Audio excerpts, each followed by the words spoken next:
Staring at a blank page is the hardest part of starting a new business. You have a great idea, but organizing it into a formal plan can feel completely paralyzing. But this document actually has a very specific dual purpose. Internally, it helps you get your own team in sync. Externally, it makes the case to banks and investors that you are a safe bet. In order to do both effectively, you need to produce a written narrative that is typically 25 to 35 pages long, and it needs to follow a highly conventional structure.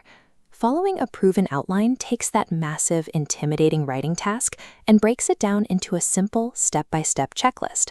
Let's build that outline right now. First, open a new document.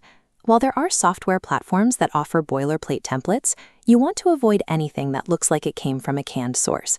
At the same time, this is not the place to demonstrate your creativity with unique formatting. Investors are busy. They read dozens of these, and they rely on standard layouts to quickly locate the specific information they care about. If they can't find what they need, or if they spot certain red flags, your pitch is dead on arrival. The very first warning sign they look for is a founder with none of their own money at risk.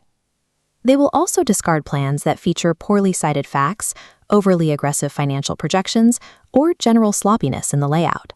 Formatting your document correctly and double-checking your data proves your competence before the investor even evaluates your actual product. Let's start filling in that blank page. Type out two main headers, Section 2, Industry Analysis, and Section 3, Company Description. The industry analysis defines the playing field.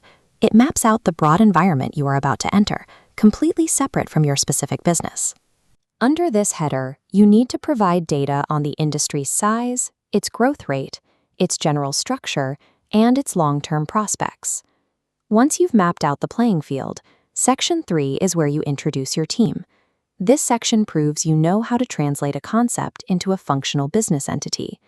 Here you will write down your company history, your mission statement, the products you offer, and your legal status and ownership structure. Section 2 proves that a viable market exists. Section 3 proves that your specific company is equipped to tackle it. Next, create a header for Section 4, Market Analysis. Most startups do not serve their entire industry.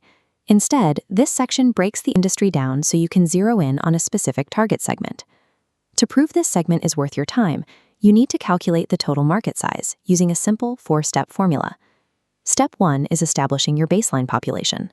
For example, let's say your business is located in a town with 300,000 people. For Step 2, estimate the percentage of that population who actually buy your type of product. If 20% of the town buys cakes, multiply that by your population to get 60,000 potential customers. Step 3 is estimating the average monthly spending per customer. We'll use an estimate of 50 ringgit per month on cakes. Finally, in Step 4, multiply those 60,000 customers by the 50 ringgit average spend. This gives you a total market size of 3 million ringgit per month. This pie chart shows market share.